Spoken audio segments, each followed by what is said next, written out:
नमस्कार, मैं रविंद्र कुमार। आज की इस वीडियो में हम भारत के मानचित्र पर प्रमुख बंदरगाह या समुद्री पतन या सी पोर्ट जिसको इंग्लिश में कहते हैं को दिखाएंगे। वास्तव में बंदरगाह समुद्र में वह स्थान होता है जहां पर समुद्री जहाज आकर रुकते हैं, माल को उतारते हैं तथा माल को लोड करते हैं। तो वैसे तो देश में 200 के लगभग बंदरगाह हैं, लेकिन यहां पर हम प्रमुख बंदरगाह को दिखाएंगे। इनमें से कुछ बंदरगाह ऐसे हैं जो प्राइवेट हाथों में है, जो निजी हाथों में है, और कुछ ऐसे बंदरगाह हैं जो भारत सरकार के बंदरगाह हैं।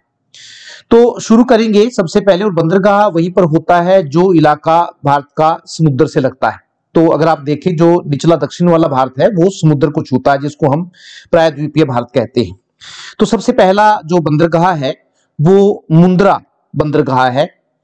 तो मुंद्रा, ये आप देख रहे हैं, एरो का निशान देख रहे हैं। तो मुंद्रा बंदरगाह भारत का पहला निजी क्षेत्र का बंदरगाह है जो गुजरात के कच्छ जिले में स्थित है। मुंद्रा बंदरगाह पहला निजी क्षेत्र का बंदरगाह है। निजी बंदरगाह के साथ यह विशेष आर्थिक क्षेत्र भी है, स्पेशल इकोनॉमिक जोन जिसको हम कहते हैं, जिसने 1998 से काम करना शुरू किया है। और किसके नियंत्रण में है ये? तो ये अडानी ग्रुप जो है, अडानी ग्रुप इंडस्ट्रीज जिसको हम कहते हैं, तो अडानी ग्रुप के नियंत्रण में ये बंदरगाह है। देश का पहला निजी बंदरगाह है। उसके बाद जो दूसरा बंदरगाह हम दिखाएंगे वो है गुजरात में ही, कांडला बंदरगाह जो है। तो इसको, कांडला बंदरगाह को दीनदयाल बंदरगाह भी कहते हैं, कांडला बंदरगाह भी कहते हैं और दीनदयाल बंदरगाह भी कहते हैं। यह भी गुजरात के कच्छ जिले में स्थित है। कहां दिखाना है आप देख रहे हैं, इसको दीनदयाल बंदरगाह भी कहते हैं, और यह भारत सरकार का बंदरगाह है। गुजरात में ही एक और बंदरगाह हम दिखा सकते हैं, सूरत बंदरगाह। देख लीजिए कहां पर दिखाना है। तो सूरत बंदरगाह, जिसे हाजीरा बंदरगाह भी कहते हैं, हाजीरा बंदरगाह, सूरत बंदरगाह जिसे हाजीरा बंदरगाह भी कहते हैं, गुजरात के सूरत जिले में तापी नदी के किनारे ये स्थित है। यहाँ पर तापी नदी जो है वो अरब सागर में जाकर गिरती है। तो तापी नदी के किनारे स्थित है और ये भी देश का प्रमुख बंदरगाह है। उसके बाद गुजरात के बाद महाराष्ट्र में आ जाते हैं। तो महाराष्ट्र में हम दो प्रमुख बंदरगाह हैं जो हम दिखाएंगे। उसमें पहला है बंबई या फिर बॉम्बे पोर्ट या बंदरगाह।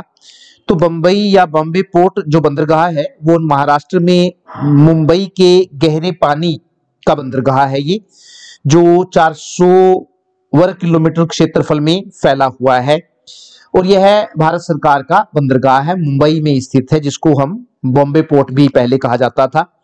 उसके बाद एक और महाराष्ट्र में बंदरगाह है, वो है जवाहरलाल नेहरू पोर्ट या बंदरगाह।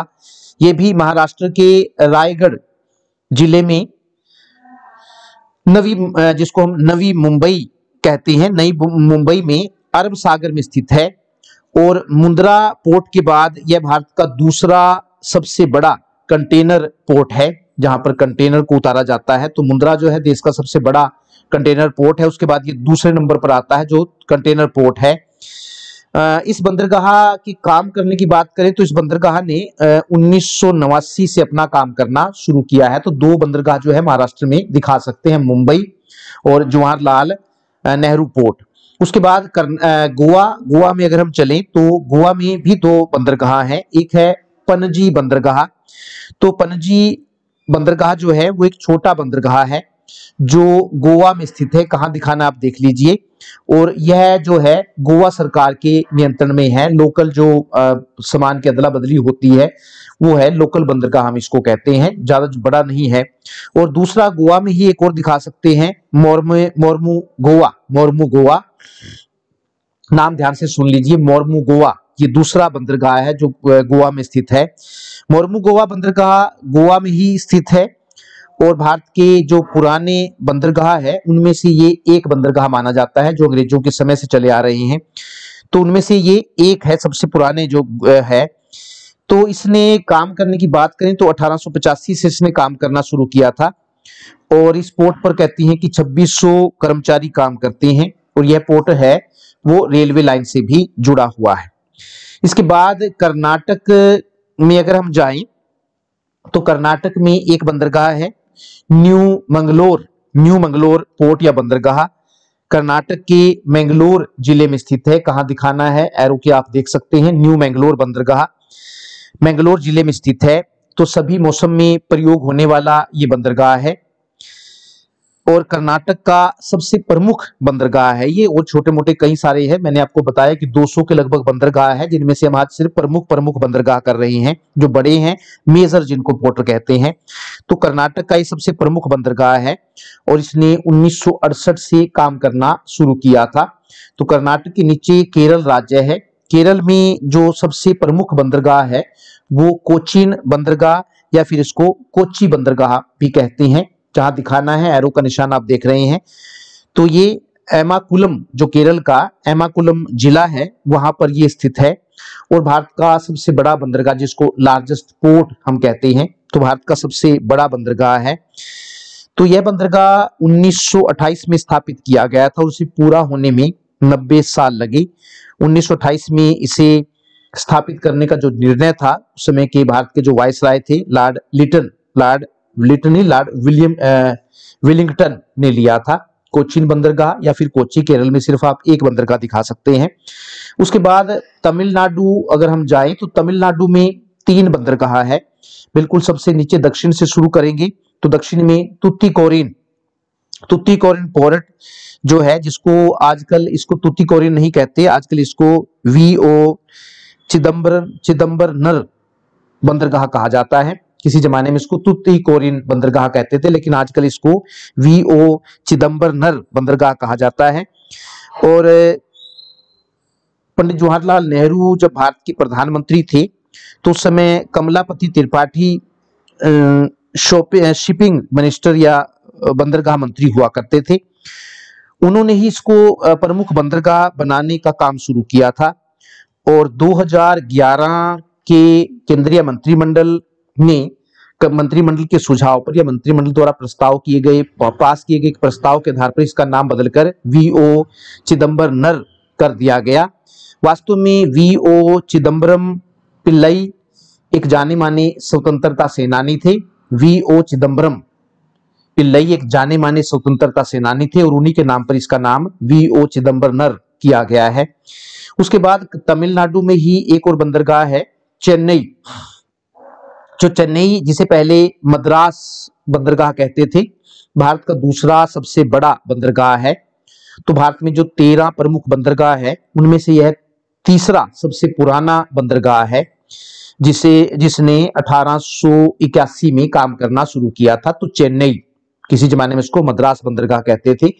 और एक और बंदरगाह तमिलनाडु में एन्नोर बंदरगाह, वर्तमान में से कामाराजार, तो वो जिसको हम एन्नोर बंदरगाह कहते हैं, तो वर्तमान में इसको कामाराजार बंदरगाह कहा जाता है।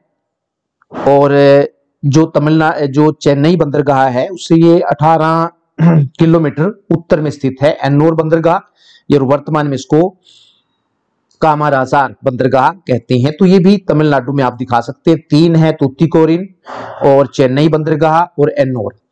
उसके बाद अगर चले आंध्र प्रदेश में, तो आंध्र प्रदेश में भी 3 बंदरगाह हैं। यहाँ पर आप जो ये है मछलीपट्टनम जो बंदरगाह है वो आंध्र प्रदेश के कृष्णा जिले में स्थित है। कहाँ दिखाना है ये अच्छी तरह से देख लीजिए आप। मछलीपट्टनम बंदरगाह है, ये कृष्णा जिले में स्थित है आंध्र प्रदेश के। और इससे ऊपर आप काकीनाडा बंदरगाह, ये भी आंध्र प्रदेश में ही स्थित है और ये गहरे पानी का बंदरगाह है, समुद्र में है तो गहरे पानी का ये बंदरगाह है। और एक और बंदरगाह है आंध्र प्रदेश में ही, विशाखापत्तनम।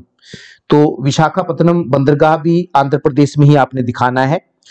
और ये जो बंदरगाह है ये ब्रिटिश शासनकाल में विकसित हुआ था, जब अंग्रेजों का शासन भारत पर हुआ करता था उस समय है, तो ये पुराने बंदरगाहों में से एक माना जाता है। उसके बाद ओडिशा में चले तो ओडिशा में जो एक प्रमुख बंदरगाह है ओडिशा का वो है पारादीप बंदरगाह। ये ओडिशा के जगत सिंहपुर जो जिला है वहां पर ये स्थित है। दिखाना कहाँ है देख लीजिए, ओडिशा के जगत सिंहपुरा जो जिला है उसमें यह स्थित है।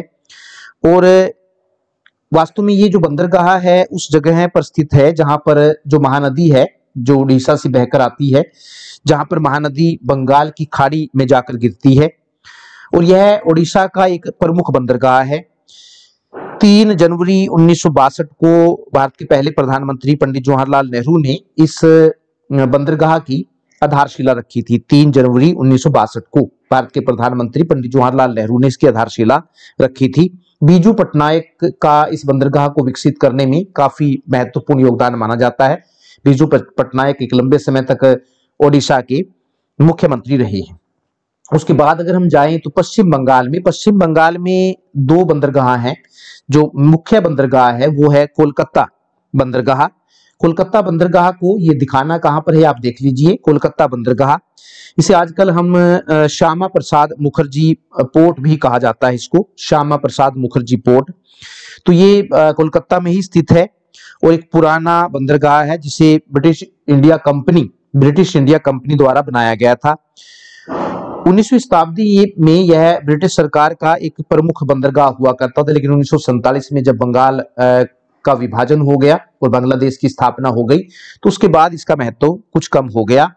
नाम इसका जो है पहले कोलकाता बंदरगाह हुआ करता था और अब इसका नाम बदलकर श्यामा प्रसाद मुखर्जी बंदरगाह कर दिया गया है। 12 जनवरी 2020 को भारत के प्रधानमंत्री नरेंद्र मोदी ने इसका ये नाम बदल दिया है। कोलकाता बंदरगाह की जगह है अब इसका नाम बदलकर श्यामा प्रसाद मुखर्जी बंदरगाह कर दिया है। और एक और बंदरगाह जो आप पश्चिम बंगाल में दिखा सकते हैं वो है हल्दिया पोर्ट या हल्दिया बंदरगाह।